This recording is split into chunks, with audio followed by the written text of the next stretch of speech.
Antes que nada, es un gusto estar aquí con ustedes. ¿Cuántos de ustedes conocen el maíz? ¿Todos? ¿Cómo es el maíz? Hay diferentes tipos de maíz. ¿Sí? ¿Cómo es el maíz? Un granito. ¿Quién ha sembrado maíz?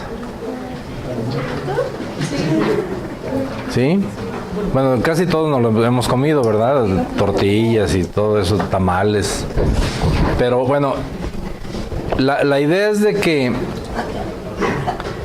antes de empezar el tema que es lo de un diplomado que se está dando, yo quisiera darles una introducción de para qué sirve, o casi todos saben para qué sirve el maíz, pero cómo trabaja. O sea, por ejemplo, ¿quién sabe si tiene un sexo o dos sexos el maíz? ¿Dos? ¿Cuáles? ¿Mande? Sí, bueno, no hay más, ¿verdad? Hay otros que bueno, son de otro sexo, pero que dicen que no son de uno ni de otro, pero bueno. ¿Y dónde está el órgano femenino de la planta del maíz? ¿El órgano femenino? Ah. Ándele, ¿todos sabían eso? No todos sabían eso de que... Y entonces sí saben que al volar un granito de polen y llega un pelito del jilote, se fecunda y se hace una semilla.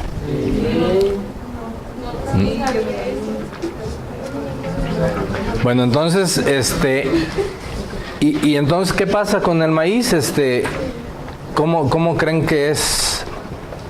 Si la parte femenina del maíz es un jilote y ahí nada más le llega polen de todas las plantas que andan volando, que están alrededor, que sueltan polen, ¿qué vienen siendo cada una de cada semilla con otra dentro de la misma mazorca?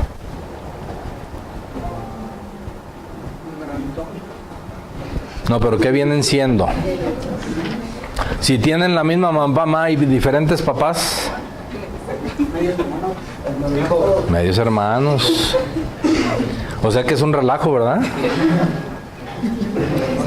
Un relajo. Cada mazorca y cada grano es medio hermano del otro grano, porque nada más tiene la misma mamá. El papá, quién sabe.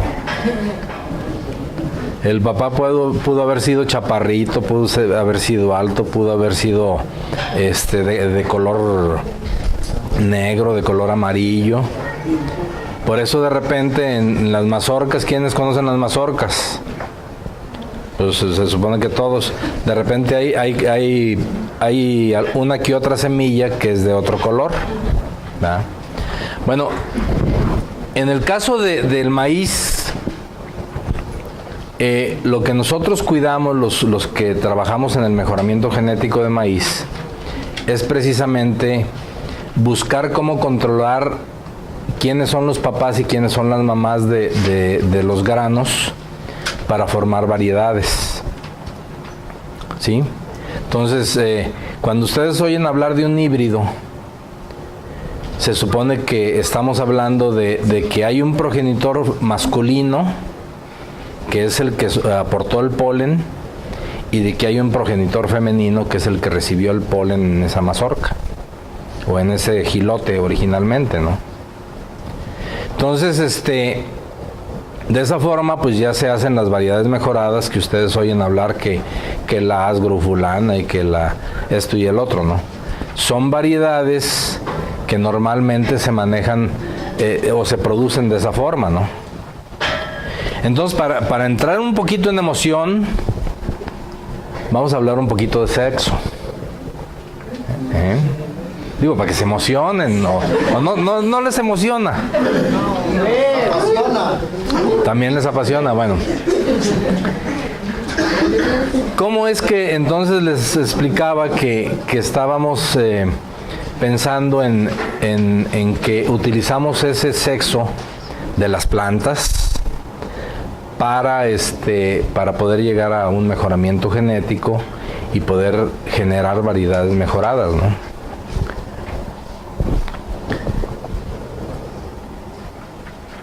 El sexo es el elemento más importante en la naturaleza para perpetuar las especies de las plantas y animales. Siempre hay un macho y una hembra, siempre hay un progenitor masculino, un progenitor femenino, siempre hay un hombre y una mujer, siempre hay un perro y una perrita, etcétera, ¿no? Y para que pueda haber descendencia, pues bueno, está de por medio el sexo, ¿verdad?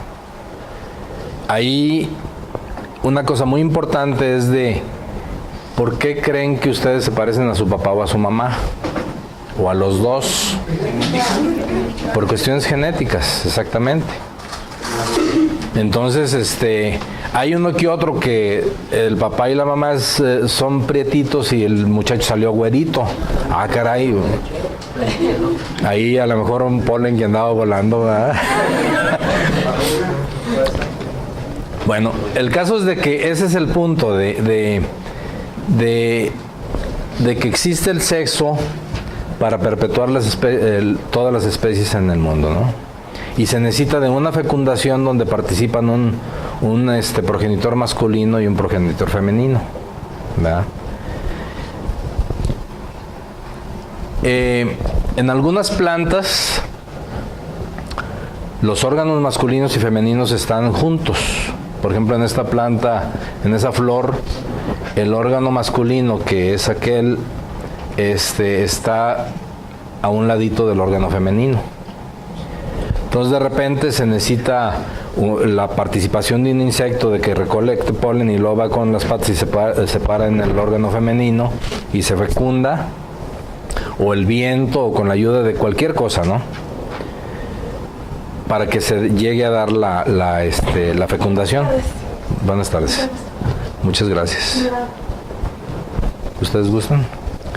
Entonces, de repente, ahí les digo, la idea es de que en las plantas siempre tenemos dos cosas, ¿no? En el caso de maíz, ya lo decían por ahí, el progenitor masculino es la espiga, ¿verdad?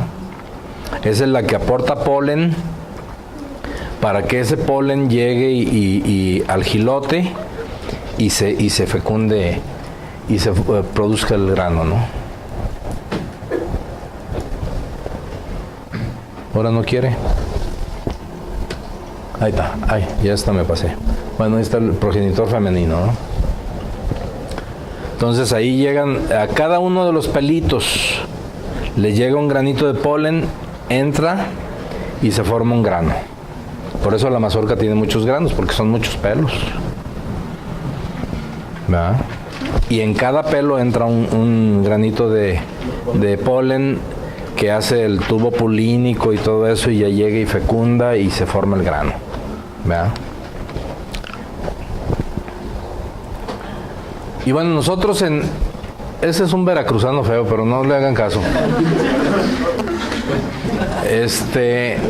Nosotros hacemos polinizaciones controladas para evitar que todo ese polen que ande volando caiga en los jilotes que están ahí. Entonces lo que hacemos nosotros es, antes de que suelten los pelitos, vamos y con una bolsita se le insertamos en el jilote, y ya entonces los pelos salen dentro de la bolsita y no les cae el polen que anda volando. Y luego vamos y escogemos espigas de lo que queremos usar como progenitor masculino, recolectamos polen con esas bolsas de papel antes de que empiece a volar, etcétera, etcétera, o un día antes, porque el polen de un día para otro ya no es fértil. Entonces llegamos a hacer polinizaciones. Bajamos las espigas, le quitamos, así le sacudimos la espiga con el polen y vamos y se la ponemos a la planta que nosotros queramos. Entonces hagan de cuenta que estamos siendo como casorios. así ya bien derechitos, de que nada de que una planta reciba polen de quien sea, ¿no? Ahí vamos y decir, tú vas a ser el papá y tú vas a ser la mamá, y llevamos la espiga y el polen y se lo ponemos a la mamá y ya quedan, y conocemos al papá y la mamá. Entonces, de esa forma nosotros podemos ir seleccionando. De repente decir, bueno, pues así como aquí, yo quisiera seleccionar puras prietitas, bueno, o puras güeritas, ¿verdad? Entonces, ahí de repente esa es la forma en que nosotros decimos, buscamos cómo seleccionar las plantas que no se acaman, o las plantas que no se enferman, o las plantas que tienen más rendimiento y que se lo van a otorgar a su descendencia para nosotros escoger una variedad mejorada, ¿no? ¿Cuánto tiempo se dejan las bolsas en el polen?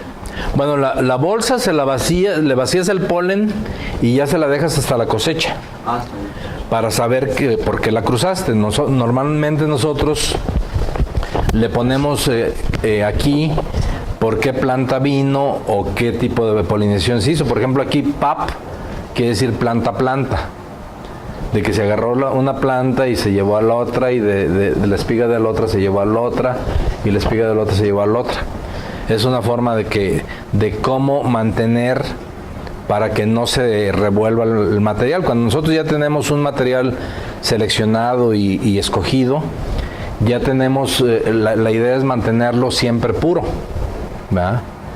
Y entonces las formas de cómo mantenerlo puro es a través de esto, para evitar que todo el polen que anda volando en el espacio contamine las variedades que nosotros tenemos ya identificadas como superiores, ¿no? Entonces, por otro lado, existe la variabilidad genética. La variabilidad genética de maíz es como los ladrillos para construir una ola como esta, ¿no? Los mejoradores, los que seleccionamos para hacer híbridos mejorados, necesitamos de esta variabilidad para ir escogiendo los mejores materiales, ¿no? Entonces, esta variación genética, somos los más afortunados porque México es el país de origen del maíz. Y entonces todos ustedes conocen que el maíz para pozole, que el maíz negro para los elotes, y el maíz colorado para los elotes también, y el maíz duro para el pinole, y el maíz dulce para también lo comen por elotes, etcétera. Entonces hay muchísima variabilidad que tenemos aquí en México y que podemos aprovechar para la selección. Por ejemplo, ahí de repente digo, bueno, yo quiero seleccionar maíces amarillos. Bueno, pues me voy a las que tienen amarillo y sobre esas empiezo a seleccionar las mejores. Que ahora quiero seleccionar rojos, bueno, pues me voy a las que tienen rojo y me pongo a ver cuáles son las mejores, hacer algunos cruzamientos y todo eso para ir conjuntando cosas que van teniendo ciertos materiales, ¿no? Y entonces fíjense ustedes que la variación genética les digo, es como la materia prima para la construcción. Y un mejorador es como un sastre, que puede hacer un traje a la medida, o una variedad específica para una zona, o una variedad específica para una característica especial para la industria, etcétera, etcétera, ¿no? Entonces, nos basamos en esta variabilidad. Y bueno, a todo esto, lo que estudia, la ciencia que estudia esto de la variabilidad genética, le llaman recursos fitogenéticos. O recursos genéticos en general cuando habla de otras especies, no nada más de plantas, ¿no? Fito es por plantas.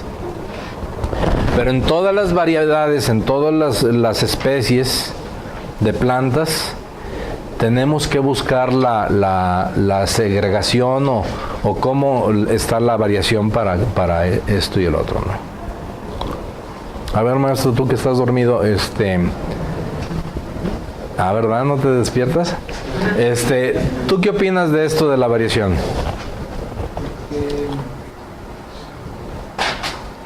Pues que está bien, porque, pues sí, puedo por diferentes cosas, como usted estaba diciendo ahorita. ¿Tú cuántos tipos de maíz conoces? Yo, blanco, morado, solamente. ¿El de palomitas no lo conoces? También. ¿Verdad? Bueno. Y entonces, aquí la pregunta es, ¿para qué el mejoramiento de maíz? ¿Para qué se les ocurre que hay que mejorar el maíz? Más rendimiento, mejor calidad, mayor producción. Ujú. ¿Qué más? Reducir costos, exactamente. Sí, adaptarse a los climas, a los ambientes de producción, a las plagas. Exactamente. Pues miren, hay varios desafíos para esto, ¿no? Se supone que aunque el planeta tiene un montón de agua, se habla de que la extracción cada vez de los pozos es cada vez más abajo y puede llegar hay quienes vaticinan de que aquí en la región del Bajío va a ser un desierto un día porque se va a acabar la agua que se está bombeando y no llueve suficiente. Entonces, hay cifras muy, muy importantes donde cada día está creciendo más la población y a lo mejor a su generación o a sus hijos les va a tocar vivir ambientes más drásticos porque va a haber mayor población y va a haber que alimentarse más. Ahorita todavía ve uno que tiran por ahí cosechas y cosas de esas, ¿no? Pero cada día la carga de la cuestión alimentaria es más fuerte, ¿no? Y bueno, a lo mejor algunos de ustedes van a hacerse licenciados, otros veladores, a lo mejor, ¿verdad? Pero los que tengan que ver con la cuestión alimenticia van a tener cierta presión de cómo llegar a obtener mejores rendimientos, ¿no?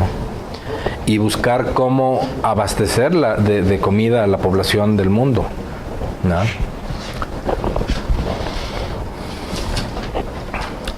También el ambiente, cada día tenemos más problemas con el ambiente. Ahorita ya hay unas cosas muy drásticas sobre el cambio climático. Todo lo estamos viviendo a veces. Y que de repente también el ambiente ecológico está siendo más contaminado.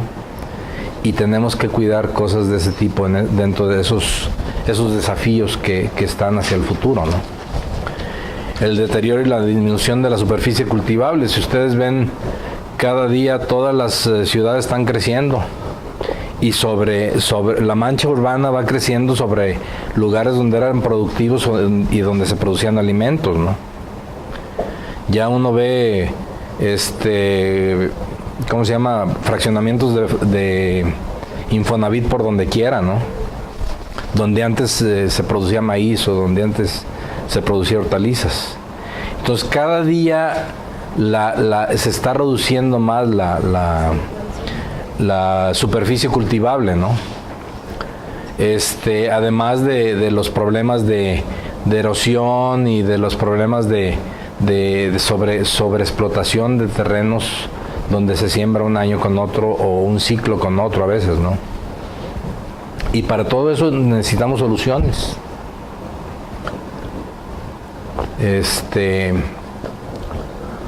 Y bueno, ahí entran otras cosas de la globalización, etcétera, ¿no? Por ejemplo, un tiempo se manejó mucho lo de cuánto producía Estados Unidos y cuánto producíamos nosotros. Estados Unidos produce cerca de 237 millones de toneladas de maíz y México produce casi 23 millones de toneladas. Sin embargo, Estados Unidos consume menos, por eso tiene para vender. y nosotros consumimos más de lo que tenemos para consumir, entonces necesitamos comprar. Y como el dólar se pone al costo que quiera, de repente esas cosas son presiones para que debíamos de buscar cómo México sea autosuficiente y no tener que comprar nuestros alimentos, ¿verdad? ¿Cómo ven? Pero no se pongan tristes, yo creo que hay soluciones para todo. Entonces, en México la importancia, bueno, necesitamos 30 millones de toneladas, se siembran 8 millones de hectáreas de maíz en México. El valor de esa producción cuando el dólar estaba a otro precio, esa gráfica ya es un poquito viejita, era de 36 mil millones de pesos. Y de que se emplean dentro de la área rural más de 200 millones de jornales, ¿verdad? O sea que México, el maíz es de los más importantes a nivel nacional, y de que de repente los políticos hay veces que no le dan su dimensión completa, ¿no? Y eso también, cuando ustedes tomen decisiones políticas y de todo eso, también les va a tocar, ¿no? Por otro lado, aunque no lo crean, casi todos se comen como 120 kilos de maíz al año. Unos más, otros menos, ¿verdad? Pero de todos modos, el consumo anual per cápita de maíz en México es de 120 kilos. Les digo, hay quienes se comen medio kilo de tortillas en una sentada, ¿no? Y hay quienes se comen 2 taquitos, ¿no? Pero bueno. Y de ese maíz, el maíz aporta un 59% de energía y un 39% de proteína. Nada más son datos que les pueden ser interesantes, ¿no? Y bueno, hay muchas demandas específicas de maíz. Por ejemplo, ahí se utiliza mucho el maíz para la industria pecuaria, para industrias que extraen almidones y jarabes y otras cosas, en cereales, en tortilla,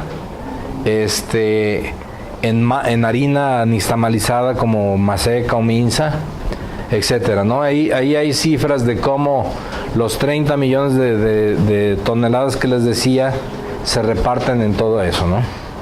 Y bueno, ¿cuáles son los retos de la cadena de maíz, ¿no?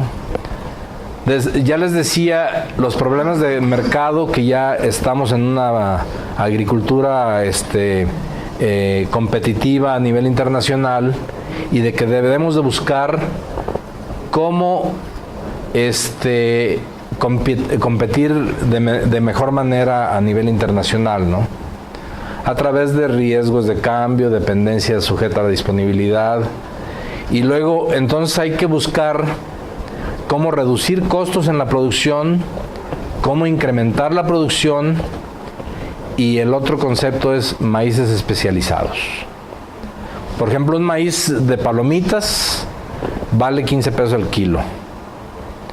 Entonces, si un productor produce maíz de palomitas, lo puede vender más caro que un maíz normal, que vale 3.50 o 4 pesos, ¿verdad? Entonces, ahí es donde hay que buscar esas alternativas de cómo poder competir, pero con maíces especializados. Los maíces pozoleros andan en 7, 8 pesos el kilo comprado al productor, y ya en el mercado yo no sé cuánto valga, ¿no? Pero son oportunidades que, teniendo esa gran variabilidad genética que les decía en México, podemos buscar cómo hacer la diferencia en la producción.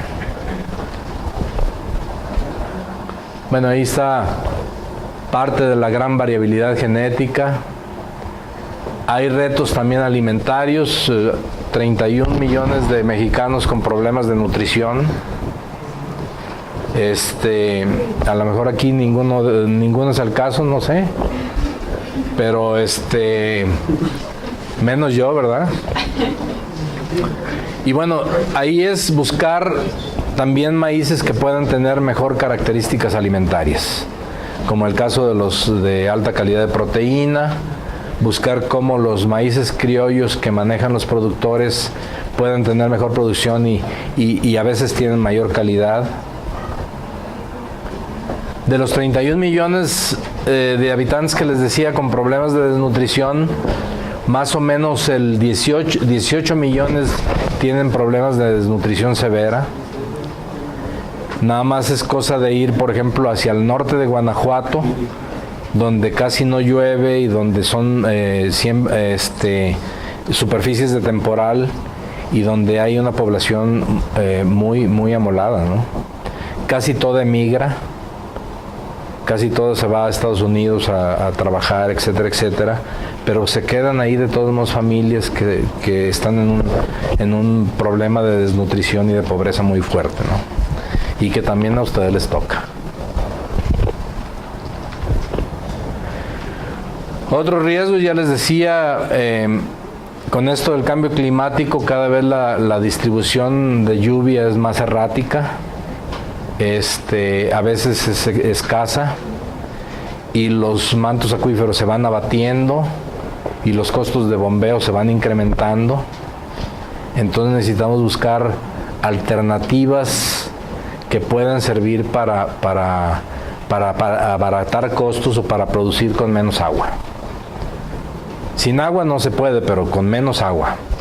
Entonces, los retos es buscar resistencia a la sequía, incrementar precocidad, el uso eficiente de agua, el manejo eficiente del agua. Ahorita que entre en el tema de cómo escoger una variedad, esto va a ser importante, ¿no? Porque de repente una variedad tardía es la que va a rendir más, que normalmente son los maíces que vende la industria semillera, ¿no? Pero si no tenemos suficiente agua en nuestro predio, ahí es donde tenemos que tantearle y decirle, a lo mejor meto un precoz, ¿no? O meto un criollito de lo que sembraba mi abuelito, y ese sabemos que de alguna forma produce, si no tenemos con qué echarle agua, ¿no?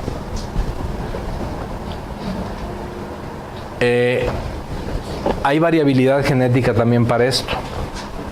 Si ustedes ven en la foto de aquel lado, en las mismas condiciones una planta toda estresada por sequía, que están las hojas así achicharradas, y a un lado la planta como si nada, ¿no?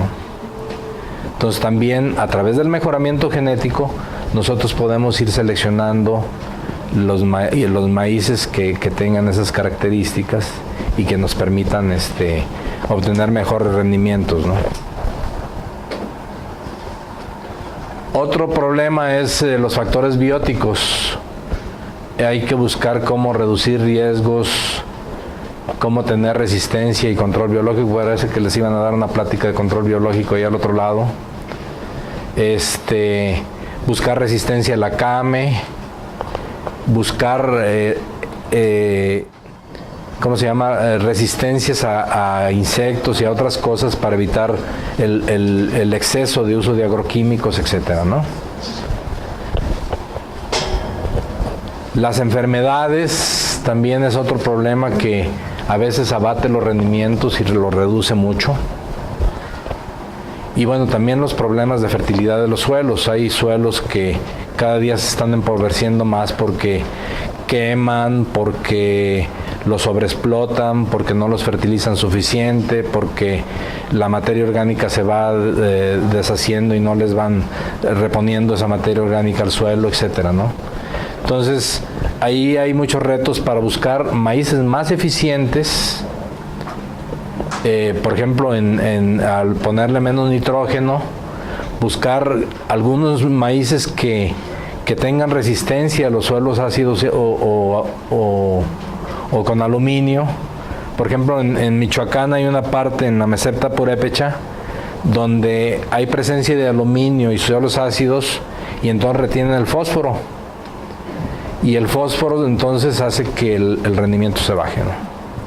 Aunque le echen fósforo ahí como fertilizante, a veces el fósforo no está disponible porque algunos otros componentes del suelo lo amarran, ¿no?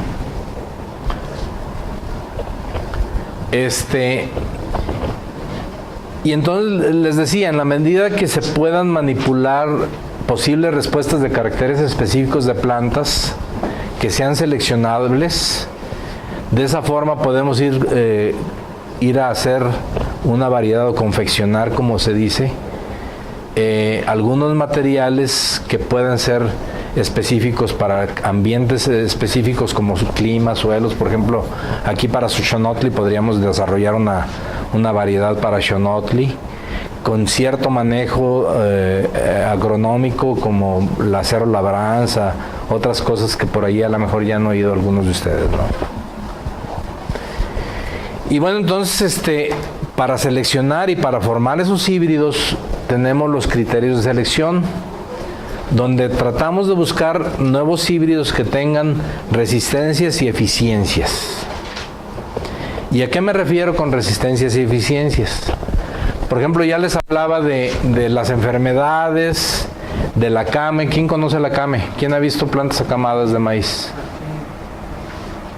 O sea, que de repente se caen con el viento porque estaban muy altas, o etcétera, y entonces de repente tienen así, ¿no?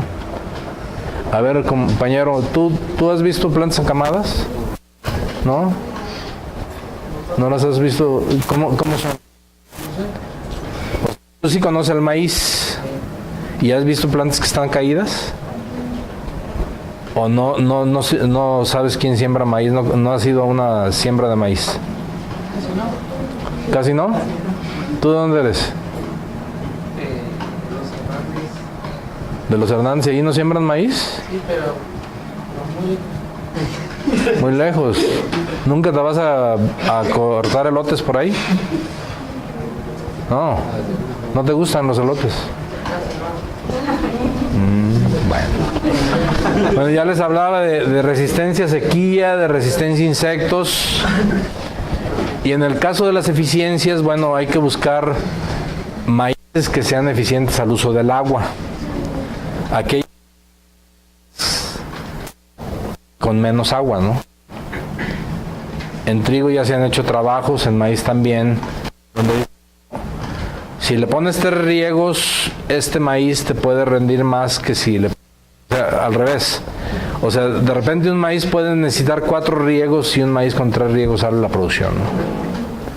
Entonces, la eficiencia es seleccionable para hacer variedades, ¿no? Los nutrientes, ya les decía, la eficiencia al uso de fósforo, la eficiencia al uso de nitrógeno es muy importante. La eficiencia, la densidad de población, ahorita que entre en el tema de lo de cómo escoger una variedad, es muy importante la densidad de población a la que la vamos a poner. ¿Qué quiere decir densidad de población? Exactamente, la cantidad de plantas que se tienen por unidad de superficie. Y hay otra cosa muy, muy importante que se llama índice de cosecha. El índice de cosecha quiere decir que es cuánto produce de mazorca en relación a su planta. ¿Sí? Si la mazorca pesa lo mismo que la planta ya secos, estamos diciendo que tiene un índice de cosecha muy eficiente. Pero si la planta es grandota, muy alta, y la mazorquita chiquita, pues entonces el índice de cosecha es muy, muy ineficiente. O sea, ¿para qué quería tanta planta la planta? ¿Para qué quería tanta planta la planta? Se oye bien, ¿verdad? Para producir esa mazorquita. Porque no sé si ustedes saben que depende de las hojas, lo que capta de luz para producir grano, ¿verdad? Una planta depende de cuánto sol reciba, y eso lo transforma a través de la fotosíntesis. ¿Quién ha oído hablar de la fotosíntesis? A través de la fotosíntesis se fija la producción, que es y eso en todas las plantas, ¿eh? Si ustedes ven un aguacate, pues el aguacate es todo lo que el árbol fijó a través de la fotosíntesis, se va a producir el aguacate, a través de carbohidratos. Si ven un mango, lo mismo. Un mango es, después de que es fecundado, el mango va creciendo y va acumulando almidones a través de la intercepción del sol y el agua y los nutrientes de la planta. Entonces, toda la producción depende nada más de el sol, principalmente, ¿no? De cuánto trabajo hace la planta a través de la fotosíntesis. Y una forma de medir esa eficiencia es a través del índice de cosecha.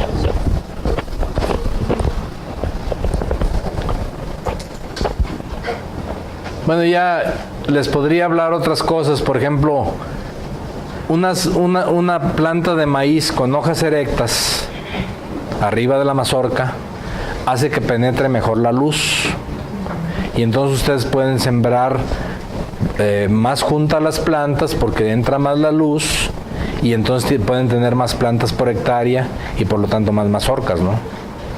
Entonces ahí es donde por ejemplo hay que buscar el tipo más adecuado. Los maíces criollitos que sembraban los abuelitos, esos maíces estaban acostumbrados a que los sembraran a metro y eran unas plantotas grandotas que de repente las pone uno juntas y tienden a camarse y a no producir, no tener buena competencia entre ellas, pero para ir seleccionando variedades, las variedades modernas ya tienen un tipo de planta donde podemos juntar más la densidad de población, ¿verdad? Buscar la densidad, la resistencia a la came. Cuando esas plantas grandotas las sembramos muy juntas, también es muy fácil que se caigan. Y a lo mejor el compañero entonces ya las puede ver porque ahorita nada más está durmiendo, ¿no?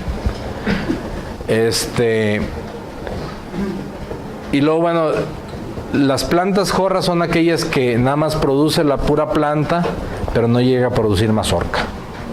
Entonces esas no nos sirven de nada, ¿no? Hay quienes escriben jorras con J y quienes escriben jorras con H. Yo creo que es con J, pero ahorita está con H. Y las plantas competitivas, o sea, de repente, como nuestros sus abuelitos o los que escogían los criollos que tenían, iban y agarraban del montón las mazorcas más grandes. Pero a lo mejor esas mazorcas más grandes eran de plantas que estaban solas o que eran más tardías. Entonces tenían la mazorca más grande, pero a la hora de que escogían esa espiga, esa mazorca, no necesariamente iba a ser la mejor mazorca. Así escogían una mazorca más intermedia, pero que tuviera competencia completa, ¿no? Que tuviera todas las plantas alrededor. Entonces eso es otro criterio muy importante.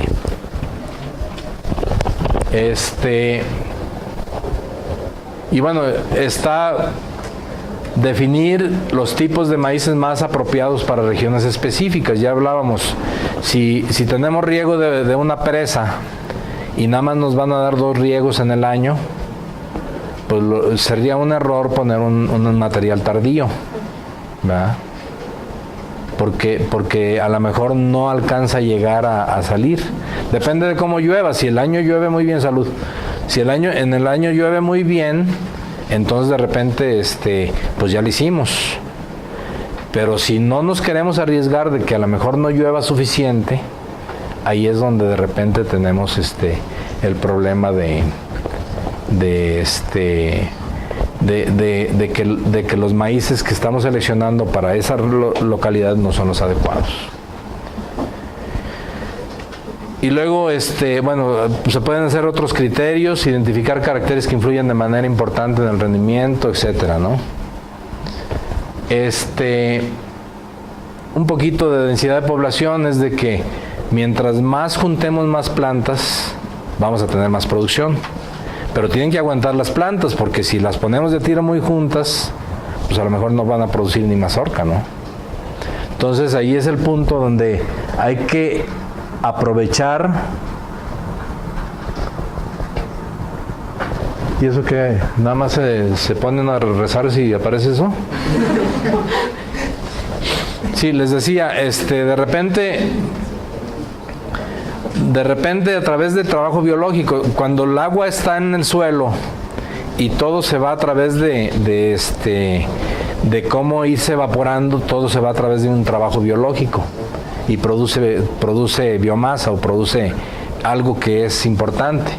Sin embargo, si la tenemos muy separadas, el agua nada más se va a evaporar del suelo y ya no se va a aprovechar a través de las plantas, ¿no? Por otro lado, ya les decía, aquellas plantas que permitan más la penetración de luz, nos va a permitir más llegar a mayores rendimientos, ¿no?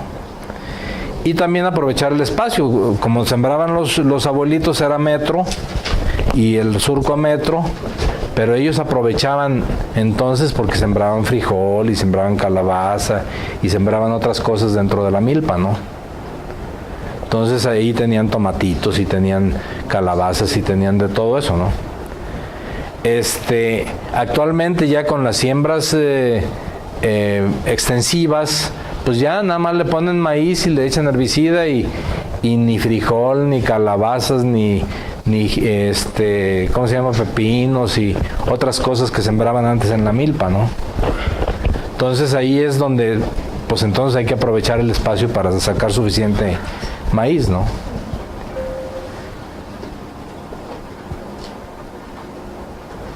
Entonces, ahí la cosa es de que se necesita de allá para acá, de todos los productores y de todas las gentes que están en el campo en producción, que nos digan, ¿sabes qué? A mí me interesa un maíz que tenga estas características, ¿no?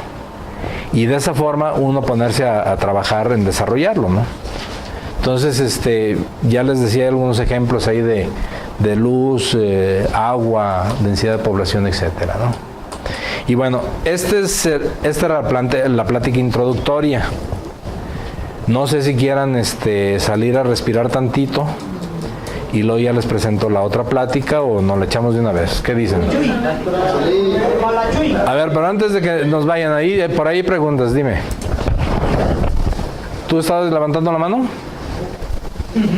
Yo te vi con la mano, con el dedo así, ¿no? Ah, bueno, es la opinión del compañero, que de una vez le siga. Pero bueno, ¿alguna pregunta sobre lo que les acabo de presentar? ¿Seguros que no? Entonces yo les pregunto ahora a ustedes. Sí, a los que estaban dormidos sobre todo.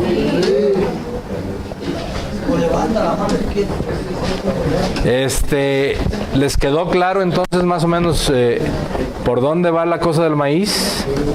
¿Sí? ¿Cómo es que se produce el maíz? ¿Tú? ¿Sí? Sembrándolo y luego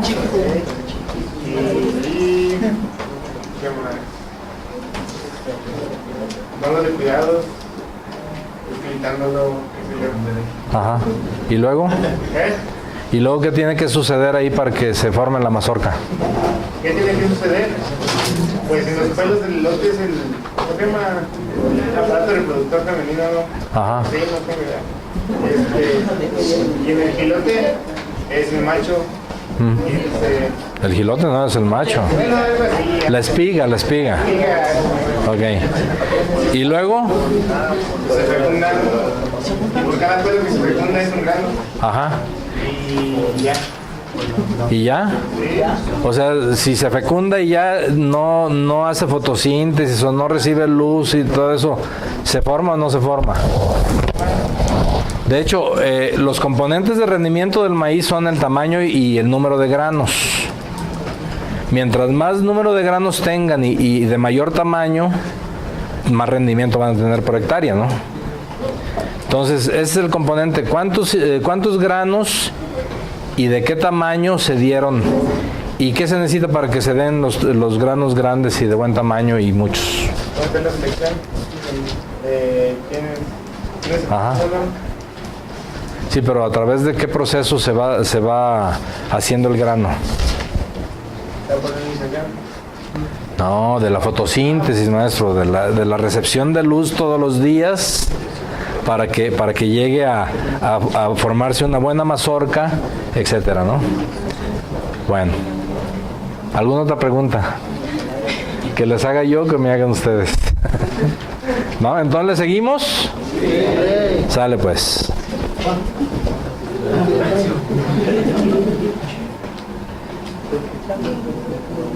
Ay Dios, ¿y ahora qué pasó? Ay Dios.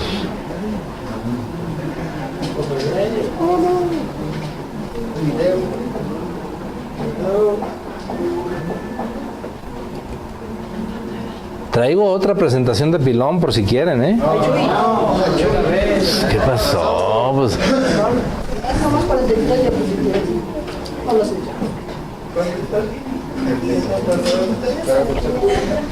Nomás 43. ¿Está muy larga?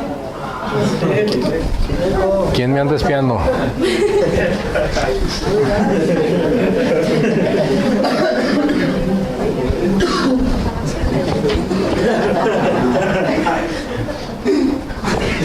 ¿Qué pasó, muchachos? Tranquilos. Bueno, el tema de parte de su diplomado que están haciendo es criterios a considerar para la elección de un híbrido y variedad para sembrar maíz, ¿verdad? Ya más o menos todos tienen el antecedente de la importancia del maíz, de cómo se genera una variedad, etcétera, etcétera, etcétera, ¿no? Entonces ahora es, ¿qué tenemos que hacer? Y yo aquí les decía a sus profesores que a mí me interesa no es venir a decirles, a pasarles 40 y tantas diapositivas. ¿Cuántas eran? ¿40 y qué?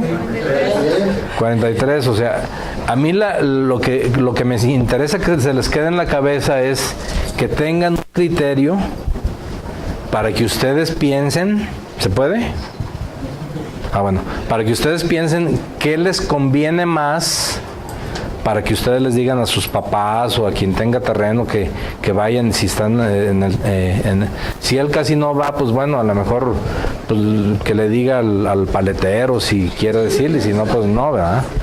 Pero la gente que está involucrada dentro de la producción y de que puedan aportar algo para que se mejore esa producción, que tengan ustedes el criterio para decirles, ¿sabes qué? ¿Por qué no le haces así? ¿Por qué no buscas este material mejor? ¿O por qué no siembras a mayor densidad? ¿O por qué no esto y el otro, no? A veces se van a encontrar con gente que no quiere cambios. Dices, mira, yo ya por mucho tiempo le he hecho así y me ha ido más o menos y así le sigo haciendo, ¿verdad?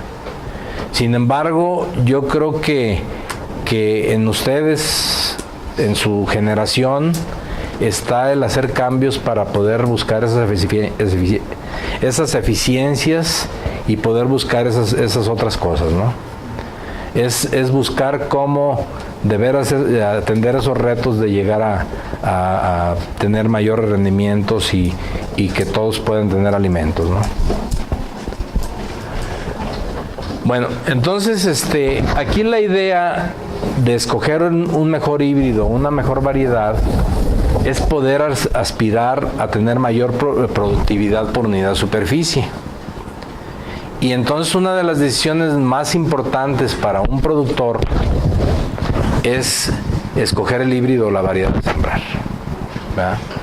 Ese es el tema que quiero que les quede, no como una receta de cocina que tengan que hacerlo, sino como un criterio que puedan decir, Chihuahua, pues mira, allá el terreno de mi tío, pues ese casi no tiene agua, no tiene con qué, pues que mejor se ponga y siembre un criollito, ¿no?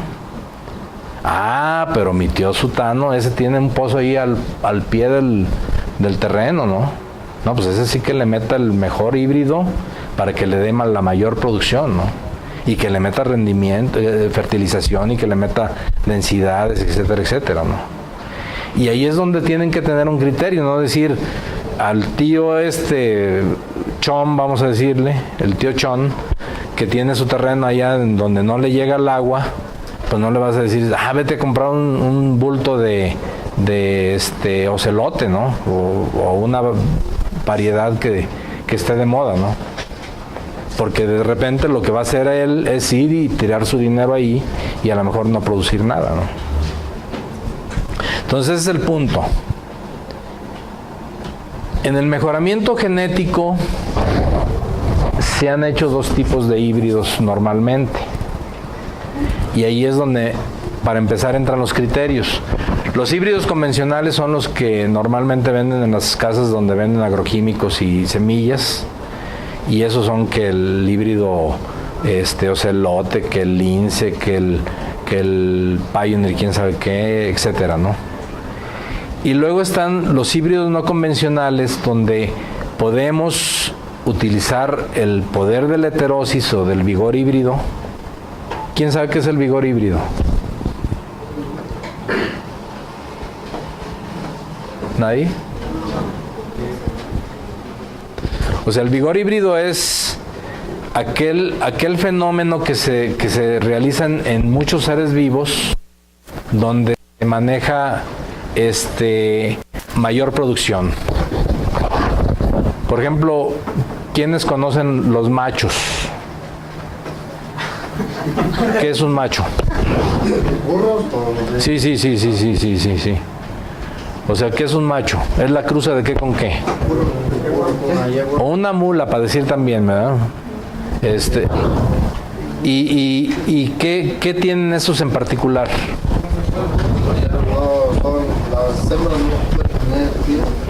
Pero ¿son más fuertes que los caballos y que los burros o son iguales? Bueno, pues entonces ese fenómeno que se da ahí en las mulas y los machos es el vigor híbrido. ¿Ah? Y sí, o sea, son cruzas interespecíficas que se llegan a dar, pero que no tienen descendencia después, ¿no? Entonces, el vigor híbrido en el maíz también se manifiesta.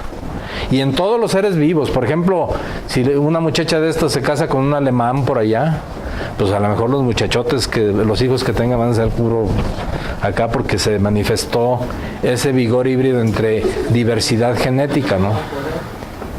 Es un ejemplo, ¿no? En cerdos, en pollos, en muchos seres vivientes ya se está utilizando esto de la hibridación como una forma de buscar mayor vigor y mayor producción, ¿verdad? Entonces, en el caso de las no convencionales, les decía, ahorita les voy a explicar cómo son, pero es, por ejemplo, cruzar maíces criollos con una línea, o maíces criollos con un híbrido, que de repente, o entre maíces criollos, o entre variedades, que de repente puedan dar mayor rendimiento y que también se adapten a las regiones del terreno de allá del Tío Chón, ¿no? Y ahí es donde de repente entran esos tipos de genotipos que podemos encontrar, ¿no? Ya les decía, los híbridos convencionales son los híbridos de cruza simple, que están formados de dos líneas endogámicas. Las líneas endogámicas nosotros las llamamos cuando derivamos a través de ir autofecundando una variedad hasta llegar a que sea muy uniforme, pierde algo de vigor por la endogamia, pero al cruzarla con otra línea que también se derivó del otro lado, formamos un híbrido, y ese híbrido es de mucho rendimiento y de muchas características, ¿no? Esos son los híbridos de cruza simple. Ya una que otra empresa semillera vende de esos híbridos. Luego están los híbridos triples, que le llamamos, o son trilineales, donde participan 3 líneas. Se forma una cruza simple que luego se usa como progenitor femenino, se le quita todas las espigas y se pone una línea como macho. ¿Quién ha visto la producción de semilla en campo? ¿Tú? ¿Quién más? Sí. ¿Cómo es la producción de semilla en campo?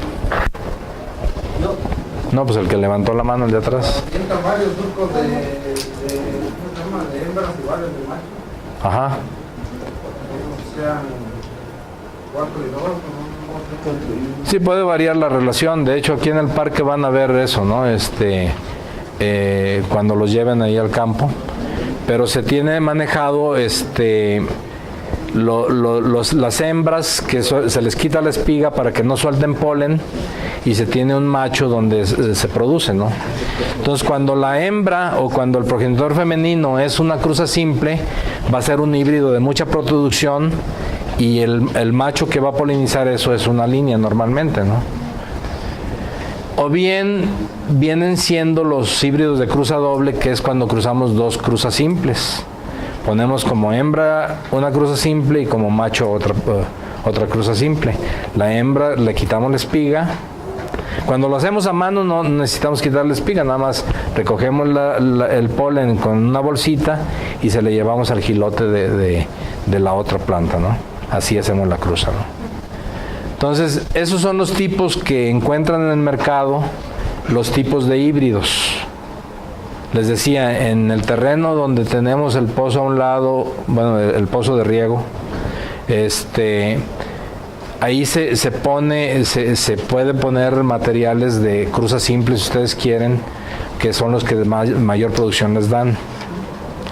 En terrenos donde también no tenga restricciones y quieren semilla un poquito más barata, los híbridos de cruza triple. Y ya los híbridos dobles ya casi no se usan comercialmente.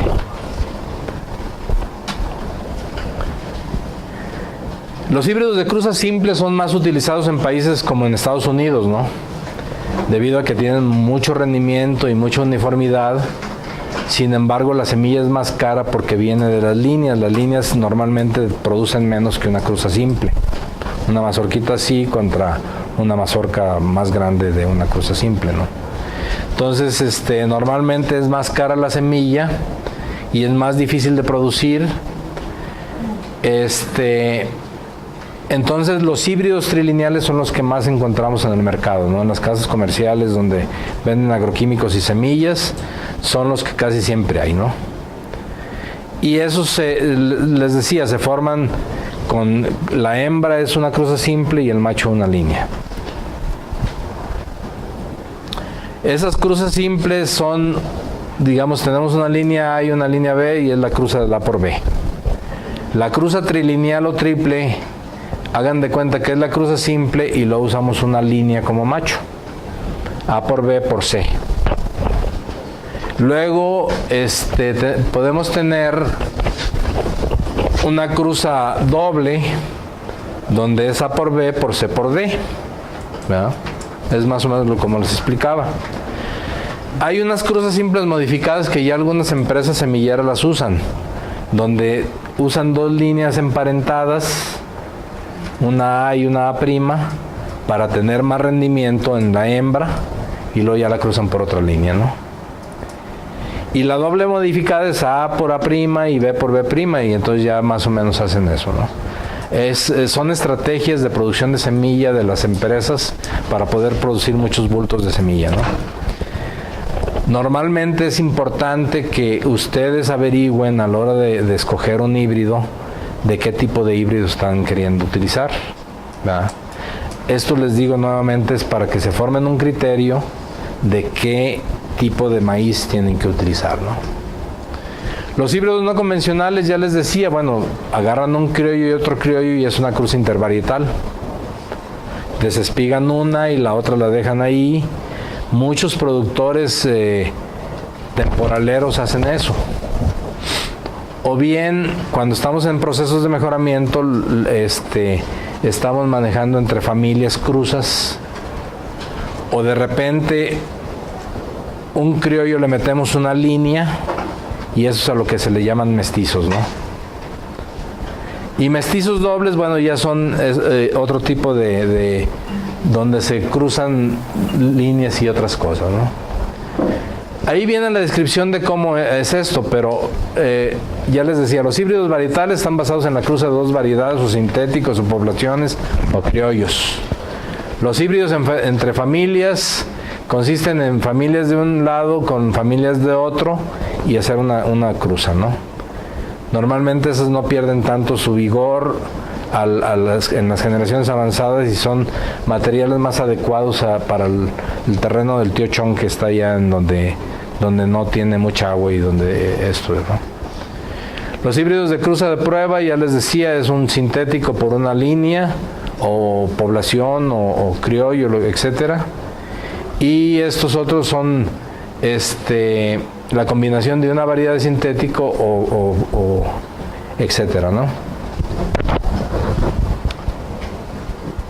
Y bueno, ahí ya entramos en que si son líneas o no líneas, y entonces normalmente en los híbridos no convencionales entran materiales que no tienen mucha endogamia, como las líneas para los híbridos formales, ¿no?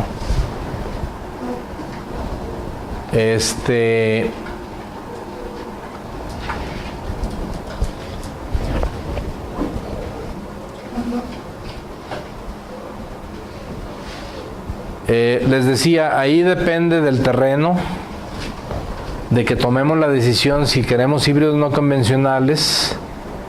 Estos a veces son menos uniformes, poseen menos potencial de rendimiento a veces que un híbrido. O sea, si sembramos un híbrido no convencional acá en el terreno donde sí hay un pozo a un lado y le queremos meter mucho fertilizante y todo eso, a lo mejor ese híbrido no responde. Pero si lo sembramos en el terreno del tío Chon, allá en el cerro, a lo mejor ahí sí responde, ¿no? Más que el criollito y a lo mejor más que el mismo material mejorado de acá, ¿no? Entonces ahí es donde es muy importante las características. Ese tipo de híbridos no convencionales son más rústicos para adaptarse a agricultura tradicional. Entonces, les decía, la selección de variedades requiere de que se dedique tiempo, esfuerzo y estudio para escoger el híbrido o la variedad que aporte mayor beneficio en cuanto a costos de producción, rendimiento y usos específicos, ¿no? Hablaba de, por ejemplo, el palomero. Los palomeros, pues un palomero bueno de los experimentales que tenemos ahí produce 7 toneladas. Pero 7 toneladas bajo riego, muy bien atendido, si no lo pagan a 15 pesos, pues es como si estuviéramos produciendo 21 del otro, ¿no? Por lo menos. Entonces, ahí es donde la diferencia puede ser en algunos tipos específicos de híbridos que les decía, ¿no? Es conveniente colectar información disponible en los folletos. Los folletos, ya ven que donde quieran, las empresas donde venden semillas o en las demostraciones, todo eso les dan folletitos de que este es el híbrido mejor de nosotros que tiene esto y esto y esto, ¿no? Ahí hay en demostraciones, donde quiera fluyen folletitos. Y esos, pues bueno, es importante de todos modos leerlos por las características que dicen ahí. Por ejemplo, este es de una empresa que ahí les señala sus áreas de adaptación del híbrido que están ofreciendo, el tipo de cruza. Por ejemplo, este es un híbrido que dice trilineal y aquí es una cruza doble, etcétera. Ahí viene la información que les estaba diciendo, ¿no? Otros, qué altura, días a la floración que tienen, la altura de mazorca, etcétera, ¿no?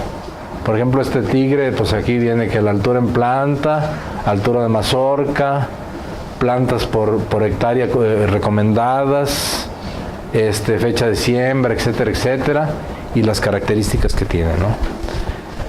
Ahí, cuando ustedes tienen que tomar la decisión de qué híbrido van a sembrar, pues bueno, una información es esa. Pero también la información más importante es de aquel que ya lo sembró. Preguntarle, oye, ¿cómo te fue con el híbrido fulano?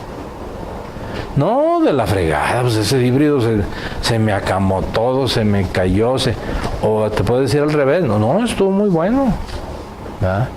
Y esa información es muy valiosa para que ustedes tengan nuevamente ese criterio de cómo seleccionar un híbrido, ¿no? Un agricultor de muchos lana dice, pues yo ahorita le hago de que compro un costal de Asgrow y un costal de Pioneer y un costal de de Genex y un costal de todas las empresas y siembro un costal de cada uno y veo cuál me gustó más. No todos los productores le pueden hacer así, ¿no? O sea, no todos tienen así como para hacer eso, e inclusive la superficie para sembrar eso. ¿Verdad?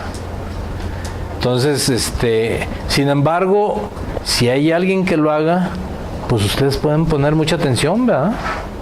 Decir, mira, fulano puso 3 materiales, estarlos viendo ahí siempre en el tiempo, hasta si quieren tomar notas para que no se les olvide, porque luego se caen o se duermen por ahí, ya no se acuerdan, ¿verdad?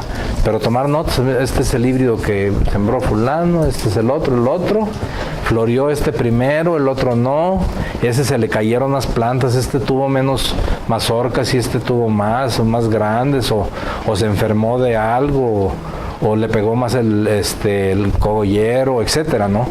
Son información que tienen que tener ustedes o quien siembra para poder decidir siempre qué híbrido sembrar, ¿no?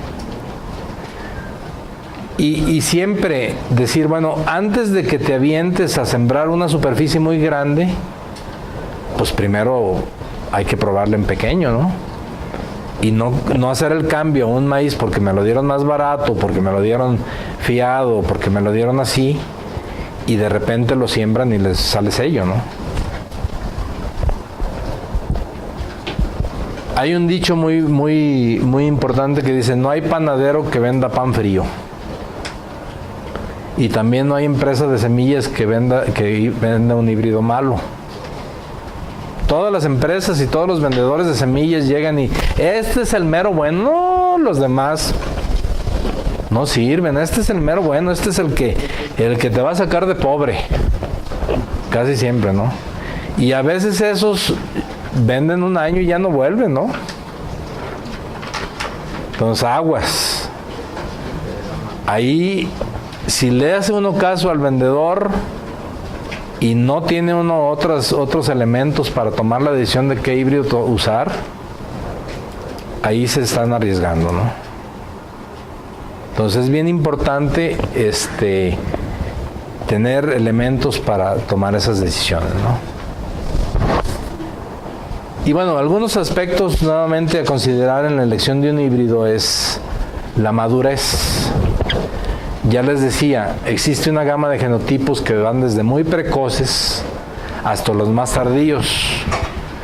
Normalmente el ciclo vegetativo presenta correlaciones con el rendimiento.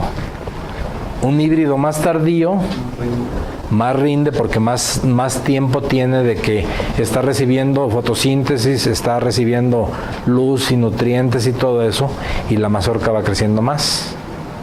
Un híbrido precoz tiene menos tiempo para eso, ¿verdad? Entonces ahí es donde de repente dices, no, pues yo siembro puros tardíos.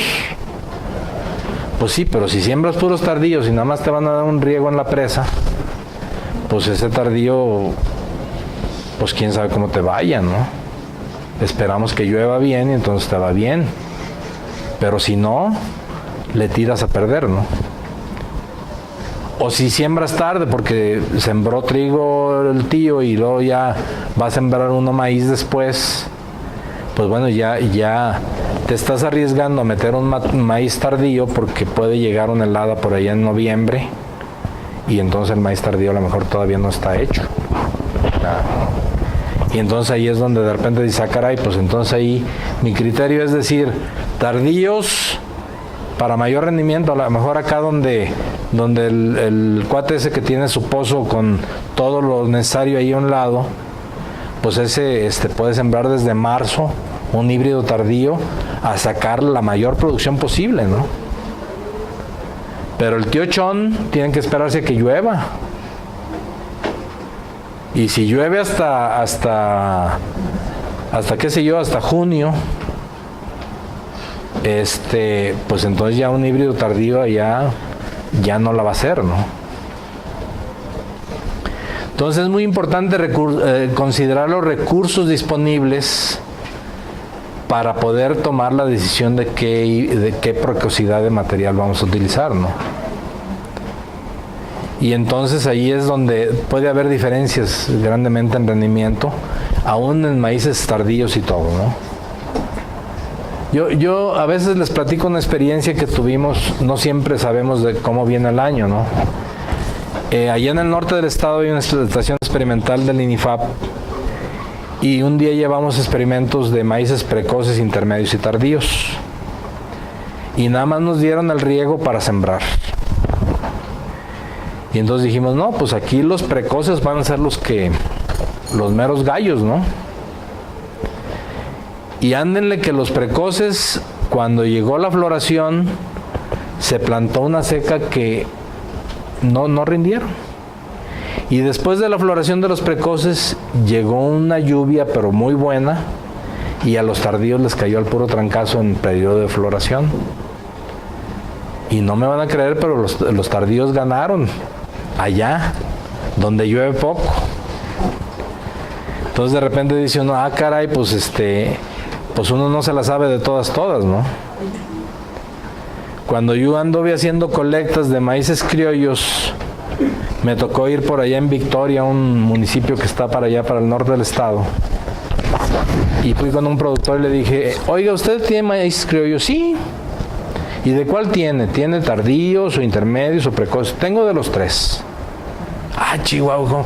Oiga, pues páseme una muestra de cada uno, ¿no? Sí, ¿cómo no? Y ya me llevó donde tenía un montón. Y entonces agarró y... Estos son los tardíos, estos son los precoces y estos son los intermedios. Ya me quedé en el mismo montón. ¿Y cómo los conoce? No, bueno, pues él tenía su variedad, ¿no? Lo importante que yo aprendí ahí es de que en aquellas zonas es de puro temporal. Y si llueve pronto, si llueve más tardío, él asegura cosechar.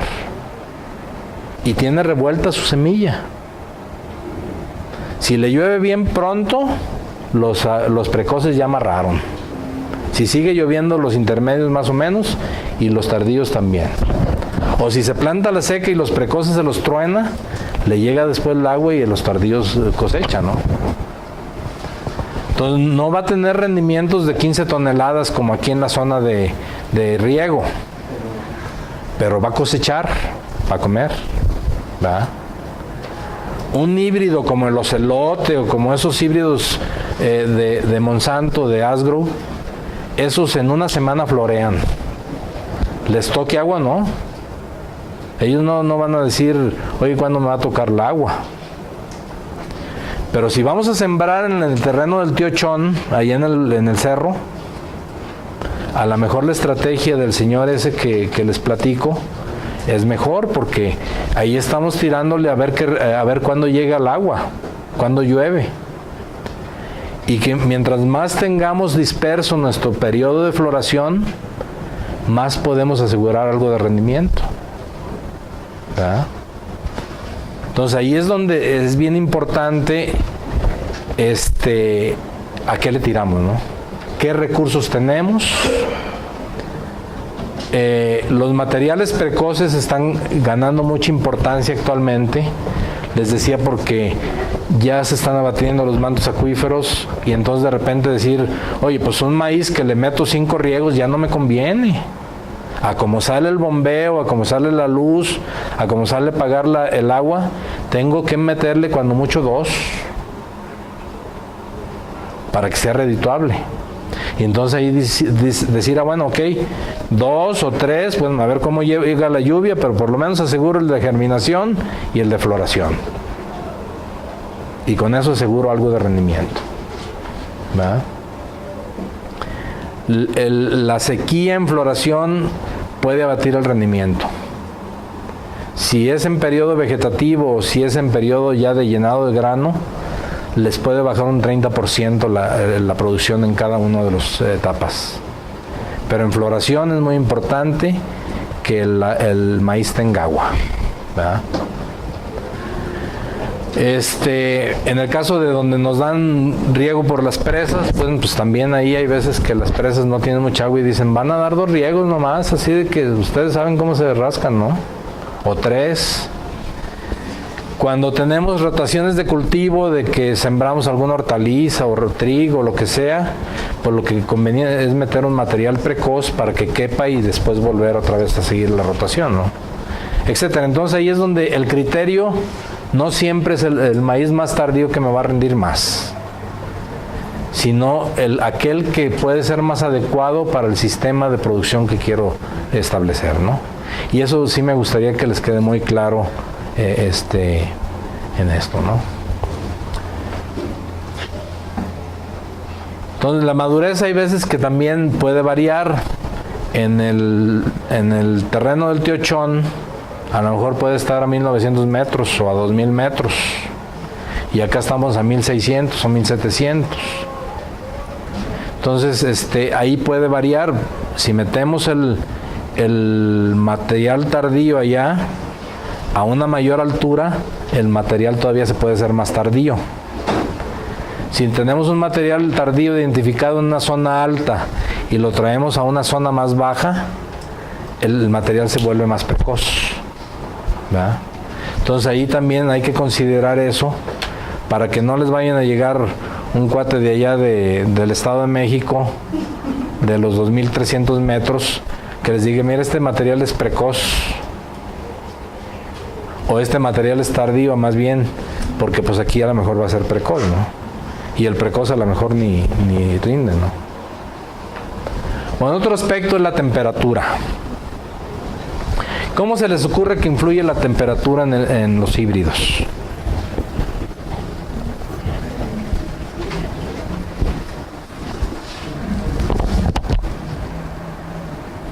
Ya están durmiendo. Sí, la temperatura en el maíz.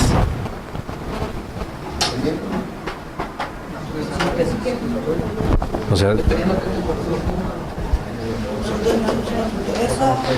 por ejemplo, aquí dice, las temperaturas del día favorecen un proceso fotosintético, ¿verdad? Hasta cierto nivel. Si de repente ya tenemos temperaturas arriba de 30 y tantos grados, que a lo mejor con el cambio climático algún día las vamos a tener, o nos vamos al norte del país o al trópico y las hay, entonces la fotosíntesis se detiene en esa temperatura, ¿verdad? Pero si es una temperatura favorable, la fotosíntesis sigue trabajando y la planta sigue acumulando almidones para mandarlos al grano y ir creciendo la mazorca cada vez, ¿no? Y luego las temperaturas en la noche, si son temperaturas bajas pero no llegando a helar, son más favorables porque en la noche, ¿qué ocurre en las plantas? Crecen más. Pero ¿cómo crecen? ¿Qué fenómeno se da opuesto a la fotosíntesis? No, dentro de la planta. No hay fotosíntesis nocturna. La fotosíntesis es la recepción de luz. Pero ¿qué fenómeno? ¿Quién ha llevado biología? Yo creo que todos han llevado biología, ¿no? ¿No les gusta? Pues es que tú eres parte de la biología, maestro. Pero mira, en la noche lo que sucede es de que la planta respira. En el día fotosintetiza y en la noche respira. Y cuando las noches son muy calientes, la planta respira más.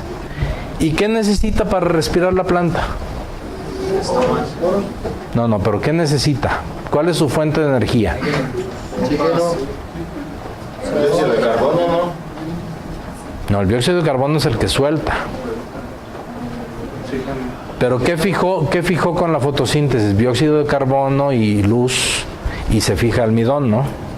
O sea, los carbohidratos son dióxido de carbono más luz, más etcétera, etcétera, ¿verdad? Entonces la planta en la noche utiliza lo que fotosintetiza en la mañana, ¿ustedes creen? Entonces hay un desgaste, es un desgaste necesario, pero la planta necesita para mantener cierta temperatura, para crecer, para otras cosas necesita de lo que se asimiló en el día, durante el día de fotosíntesis. En la noche está requiriendo eso, hagan de cuenta como que están comiendo la planta, ¿verdad? Y entonces en temperaturas muy altas en la noche, de la fotosíntesis, de lo que va asimilando en el día, ¿no?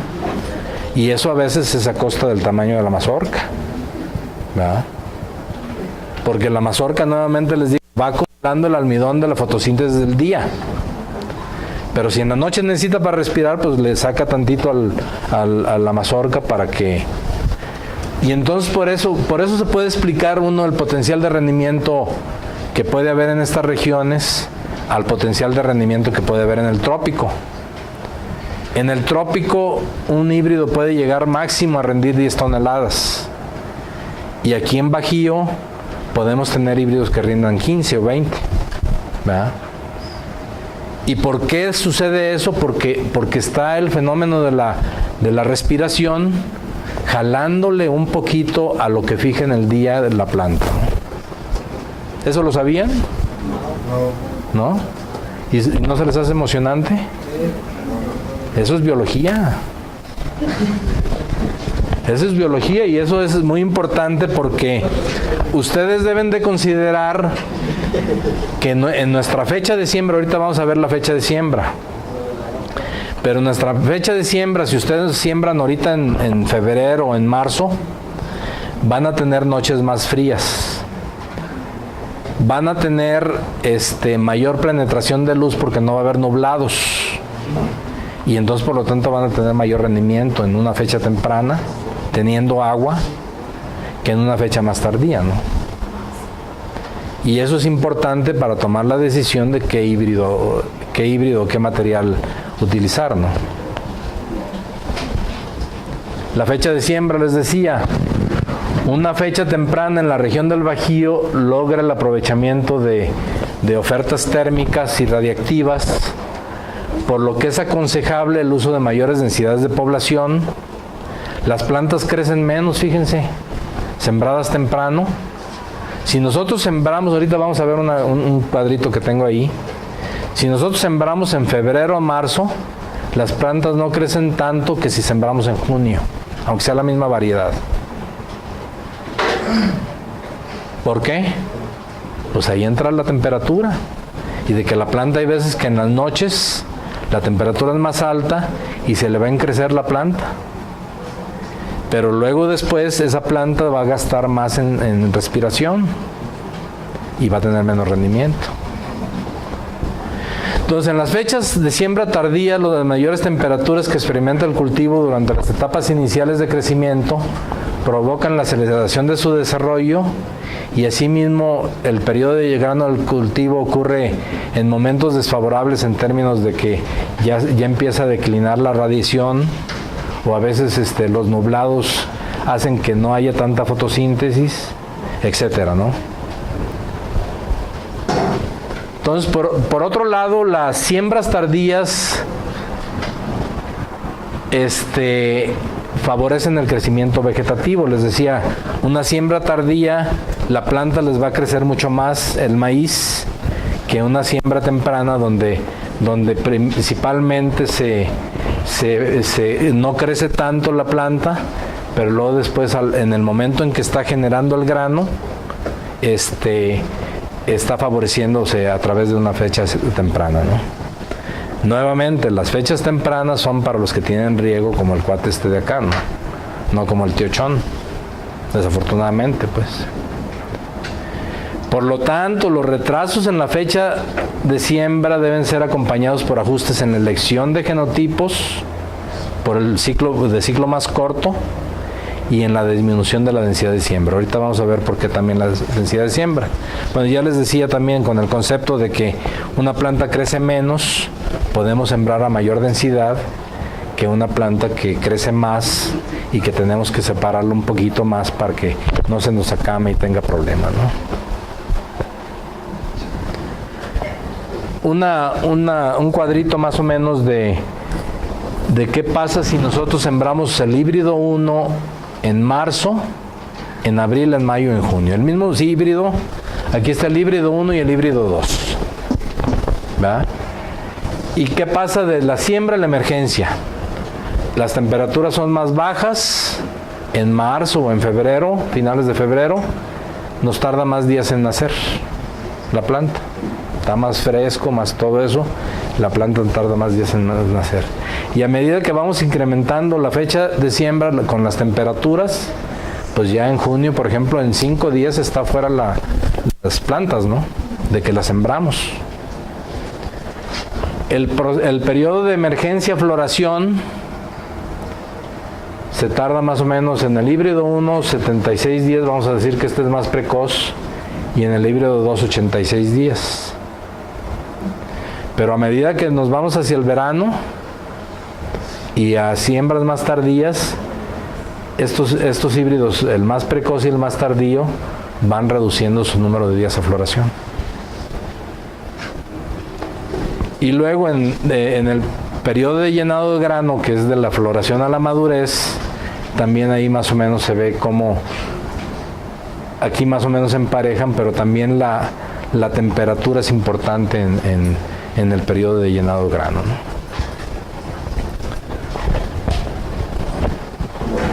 Y bueno, la disponibilidad de humedad ya les había dicho. Para tomar una decisión de qué tan tardío debe ser un híbrido, hay que tomar en cuenta qué tantos riegos vamos a tener o qué tanto llueve en nuestra zona, ¿no? A lo mejor en el cerro ahí con el tío Chon llueve bien, y entonces no tenemos que preocuparnos tanto por qué tipo de maíz sembrar, ¿no? ¿Cuántos riegos se pueden económicamente proporcionar? ¿Cuántos riegos se puede disponer de las presas? ¿O cuánto llueve en la zona, no? Ya les decía la radiación, o sea, ¿qué tanta luz capta la planta? Y las temperaturas para ver qué tanto el rendimiento puede dar la planta, ¿no? Las siembras tempranas, les decía, pueden recibir más radiación por el menor número de días nublados, aunque ahorita está nubladón, pero por ejemplo, hay menos nubes y por lo tanto menos radiación que si estamos hablando de junio, julio, donde está lloviendo, ¿no? Septiembre, a veces también hay muchos días nublados. Agosto a veces, con la calma de agosto no tanto, pero de todos modos, ¿no? La fertilidad del suelo, bueno, pues también es muy importante, ¿no? Si tenemos un buen híbrido o un híbrido de esos muy caros que valen 3.500 pesos el kilo, la bolsa, y lo sembramos en un terreno donde no tengamos suficiente fertilidad, no vamos a poder tener los rendimientos necesarios, ¿no? Un maíz necesita absorber, una planta de maíz necesita absorber más o menos, es para una tonelada de maíz se necesitan 20 kilogramos de nitrógeno que hayan trabajado en las plantas y 4 kilos de fósforo, ¿sí? Ya eso lo pueden multiplicar por cuántas toneladas tuvieron en la cosecha y ya van a saber cuánto nitrógeno y fósforo se fijó. Ya les decía también, el ambiente de la localidad es muy importante para saber las características del lugar, en dónde se va a sembrar y cómo puede variar de una localidad a otra. Ya les decía, en el terreno del tío Chon a lo mejor estamos a 2.000 metros, 1.900. En cuanto a otros terrenos con menos altura, ahí puede variar el mismo genotipo, la respuesta del mismo genotipo. El manejo agronómico, bueno, hay veces que con labranza de conservación, no sé si han oído hablar qué es labranza de conservación, las plantas pueden hacerse, algunas variedades pueden hacerse más tardías que en otras que no son de labranza de conservación, ¿no? El rendimiento, bueno, es la respuesta global de la adaptación de un híbrido al ambiente y al manejo. y a la luz y a todos los recursos de fertilizante y de agua y de todo lo que hay, ¿no? Entonces, la respuesta de un híbrido por varios ciclos en terrenos de productores se puede, con un manejo específico, es la mejor recomendación para saber qué material tener. Y el rendimiento cosechable está directamente influenciado por los factores que siguen, ¿no? Ya mero terminamos, no se me desesperen. Digo, ¿hasta ahorita les ha gustado la plática o se les ha hecho información que no es importante?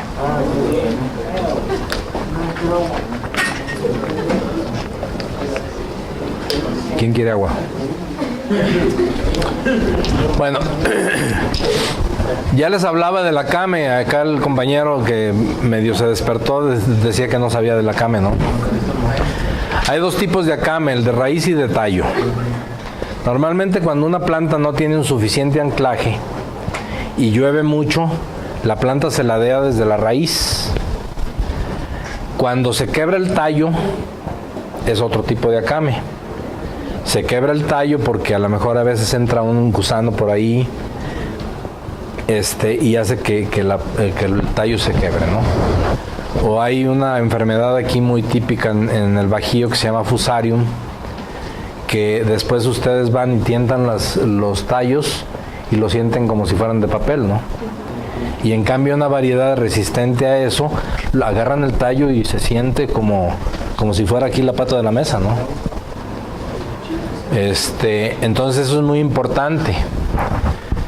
Las plantas de porte bajo y mazorca baja son menos susceptibles a la came. ¿Por qué? Porque una mazorca por acá, el peso de la mazorca hace más fuerza cuando llega el viento que si la mazorca estuviera más para acá, ¿no? O sea, el tallo tiene menos esfuerzo para no quebrarse en el momento en que una planta sea más baja. Aquí si la mazorca está por acá arriba, ¿no? La planta es más fácil de que truene. Sobre todo cuando las plantas están muy turgentes después de una lluvia, a veces truenan así, ¿no? Y una planta de menor porte, de tamaño más bajo, puede ser más resistente.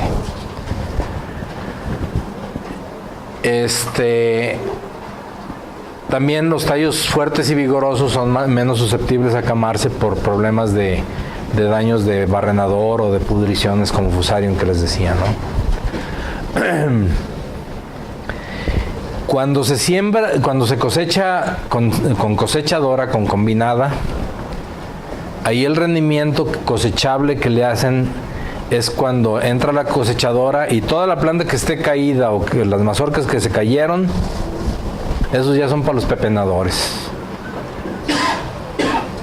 Y el rendimiento del productor es lo que se vació en el camión, ¿verdad? Entonces es muy importante al escoger una variedad que no se caigan las mazorcas. Hay variedades que son más fáciles de que se suelte la mazorca. Es importante también la resistencia a esos barrenadores. A veces en algunas partes no es tan importante, pero sí hay pérdidas importantes cuando se habla de cosecha mecánica por estas características, ¿no? Ya les decía, aquí está repetida la disponibilidad de agua en las zonas de riego puede ser limitante también, por lo que es deseable que los híbridos tengan cierta tolerancia a la sequía. La elección de maíces tolerantes constituye una estrategia frente a la sequía y las características que le confieren esta tolerancia son que coincida la floración masculina con la femenina. O sea, hay veces que se viene el jilote, suelta todos los pelitos y la espiga ni sus luces, ¿no? Y entonces eso es una condición que bajo sequía se presenta mucho, se alarga el periodo de una floración con otra, ¿verdad? Entonces nosotros para seleccionar plantas buscamos siempre que haya sincronía floral, que al mismo tiempo que esté soltando el jilote esté soltando el polen en la planta. porque esa es una condición que también en altas densidades se presenta. Ponemos maíces a muy alta densidad y también el jilote se viene primero y luego el polen, o al revés a veces, ¿no? A veces el polen se vacía, la espiga se vacía y el jilote ni sus luces, ¿verdad? Entonces la sincronía floral es muy importante. Luego las plantas también tienen un famoso ajuste osmótico, aquí se ve, estas se hacen como cebollitas y estas siguen transpirando, ¿no? ¿Por qué? Porque a lo mejor tienen las raíces más profundas y pueden seguir abriendo sus estomas y por lo tanto haciendo fotosíntesis, ¿no? La capacidad de exploración del suelo depende de la profundidad de las raíces, ¿no? La sensibilidad estomática, les decía, estas plantas se supone que están con sus estomas cerrados y estas todavía están transpirando, ¿no? Y bueno, ahí también cómo regular la superficie transpiratoria y la expuesta a la radiación, etcétera, etcétera, ¿no? Cómo ahorrar agua. Y bueno, ahí hay muchos asuntos, ¿no? En algunas partes también la tasa de secado es importante. Cuando las siembras, las cosechas son mecanizadas, algunos híbridos que se secan más pronto en el campo, pueden cosecharse más pronto y por lo menos, y también la lleva uno a donde lo reciben y le quitan menos % por humedad, ¿no? Porque hay veces que llega uno con el maíz húmedo y te dicen, ¿sabes qué? Traes 20%, así de que te le quitan, ¿no? Entonces, hay mejor calidad de grano cuando se cosecha pronto y se seca bien. Y además, en algunas partes, bueno, tienen que secarlo, en otras no. Y otras mermas que mientras más esté en el campo, más está expuesto a plagas de almacén, a plagas de gorgojos y también a gente que puede llegar y cosechar por uno, ¿no? Entonces, es importante escoger híbridos que sequen pronto.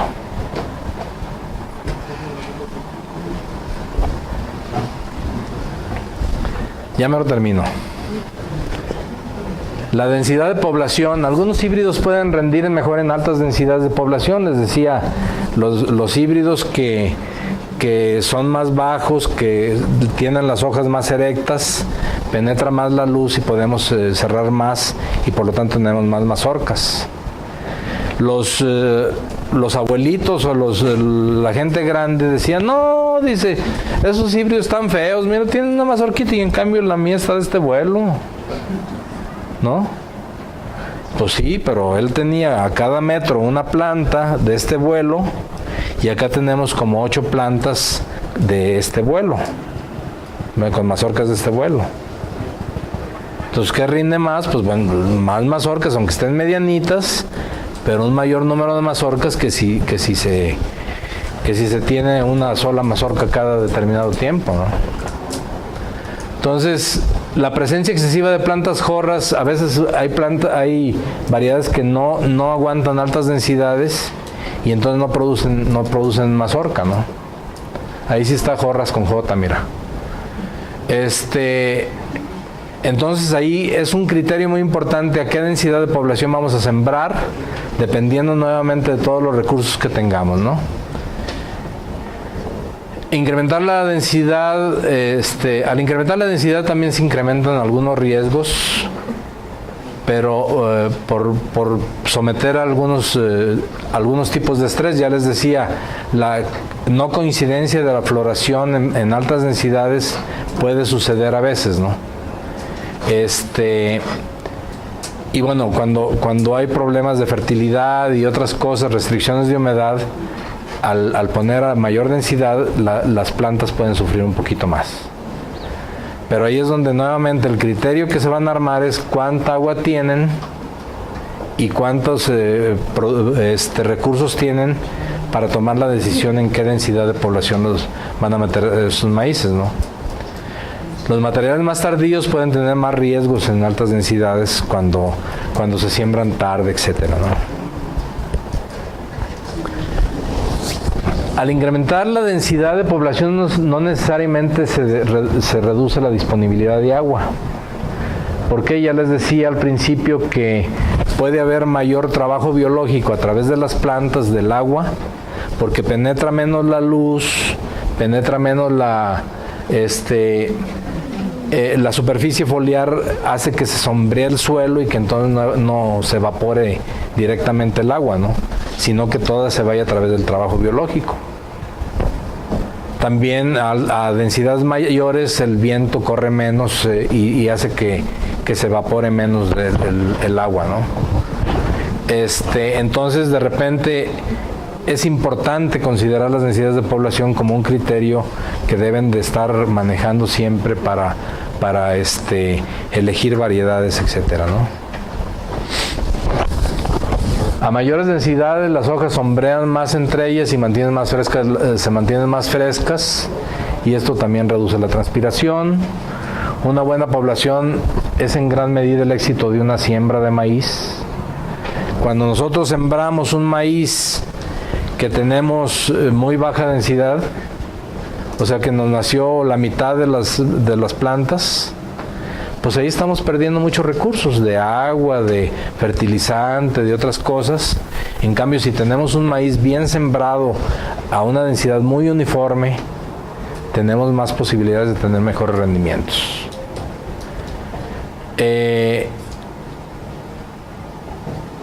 Les decía entonces, la densidad de población es una cosa muy importante que considerar a la hora de escoger esto, ¿no?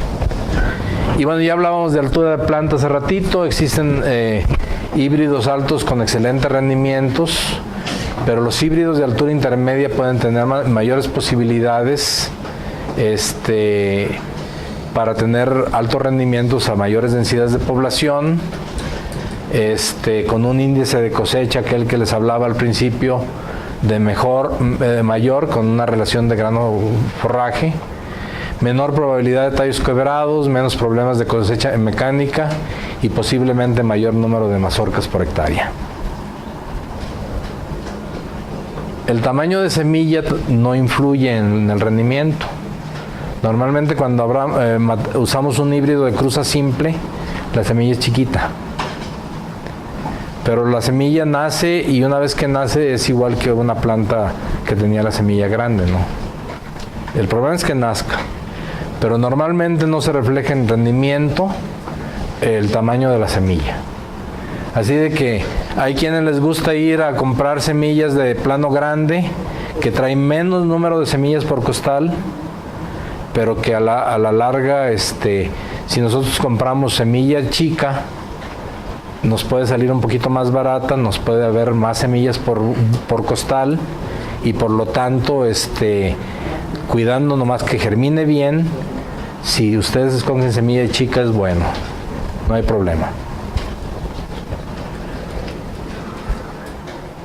Normalmente los mejoradores de las empresas y de las instituciones, así como INIFAP, continuamente estamos generando híbridos superiores, por lo que el productor puede probar nuevos híbridos que se vayan generando. Los que digan, este es el nuevo ahora bueno, pues hay que calarlo, pero siempre, a lo mejor siempre va a haber un híbrido mejor, porque estamos trabajando y se está manejando y avanzando, ¿no? Pero conviene, con cuidado, observar en un pedacito antes de aventarse a sembrar toda la superficie con eso, ¿no? Con mucho cuidado, tener ese criterio. Y entonces, por eso decir, es la mejor forma que pruebe el potencial del híbrido un productor es calándolo, ¿verdad?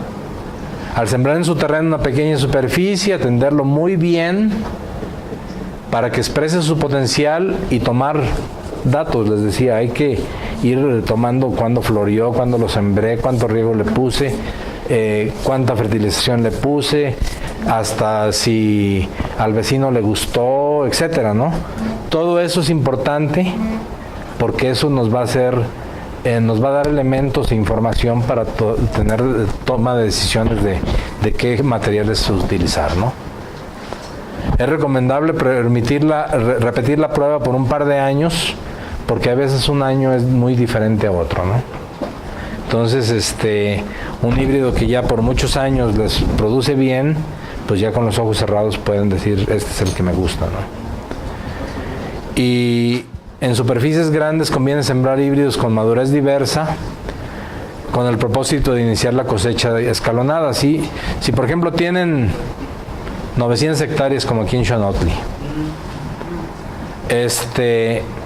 de repente si todos agarran y las 900 hectáreas las siembran de un solo híbrido, y suponiendo que lo sembraran en la misma fecha de siembra, después van a tener que escalonar riegos, después van a tener que escalonar muchas cosas para poder manejar todo, ¿no?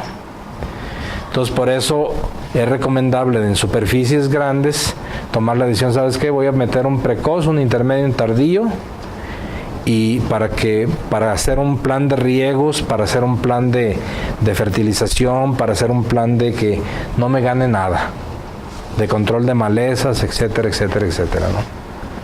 Entonces ahí es muy importante también saber a qué se va a enfrentar uno, ¿no? Qué es lo que necesita de los materiales y no aventarse con uno solo, ¿no? Y bueno, una vez que se escoja qué híbrido se va a sembrar, es muy importante asegurar una buena siembra y un buen rendimiento, por lo que nunca sobra hacer una prueba de germinación. Por ejemplo, ustedes van y compran ahí a la empresa de semillas un bulto y les dice, trae 80%, 90% de germinación. Pero a lo mejor ese les sobró el bulto del año pasado. Entonces traía el año pasado 90%, pero ahorita a lo mejor no.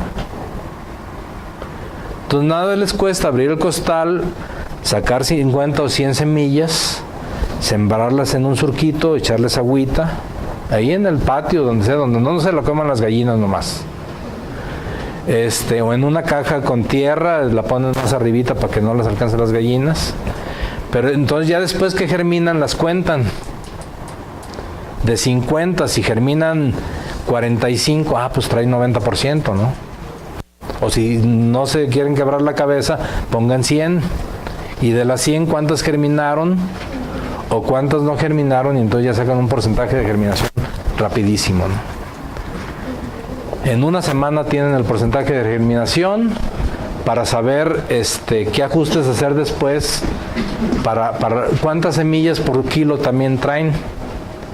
Hay veces que hay semilla chiquita, la semilla chiquita puede traer hasta 4,000 semillas por kilo, una semilla grande 2,500. Entonces eso es importante también para cuando ustedes ajusten su densidad de población, saber cuántas semillas traen en el costal y cuánto germina. Y entonces ya, si van a sembrar con sembradora, calibrar la sembradora, decir, voy a meter 90,000 plantas por hectárea. Pero 90,000 plantas, si traigo 80% de germinación, tengo que sembrar como 100,000 semillas. ¿Va? No, bueno, ahí voy a tener nada más 80,000, ¿verdad? Porque si traigo 80% y siembro 100,000 semillas, nada más me van a germinar 80%, 80,000 plantas, ¿no? Entonces ahí se tienen que hacer ajustes aritméticos de, a lo mejor las reglas de 3 sí le salen bien. Controlar las plagas del suelo, controlar la maleza, el control de plagas, de trips y todo eso en estas siembras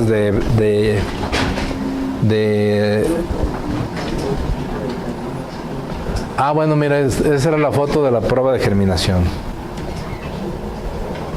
Y bueno, finalmente para seleccionar un híbrido que más rendimientos y utilidades generen, es importante también considerar los usos específicos. Por ejemplo, si ustedes le van a vender el maíz a los nixtamaleros, pues necesitan buscar un híbrido que tenga esas características.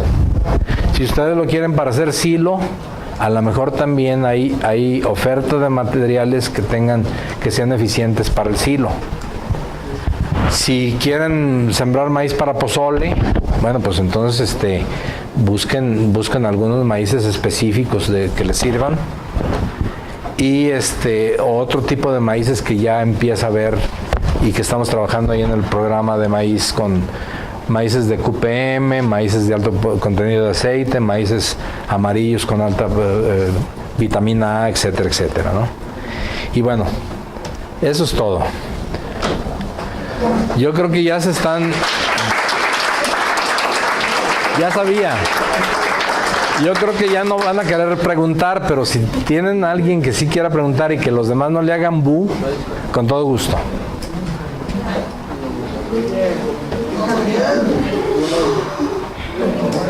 Les traía otra plática, pero yo creo que ya no la aguanta, ¿no?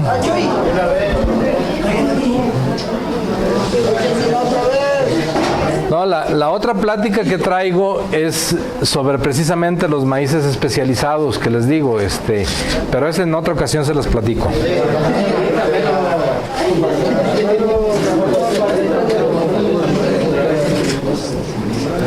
Entonces, ¿preguntas no hay? ¿Ya están listos para decirle al tío Chon o a los demás tíos qué van a sembrar? ¿O qué tienen que considerar para escoger su semilla?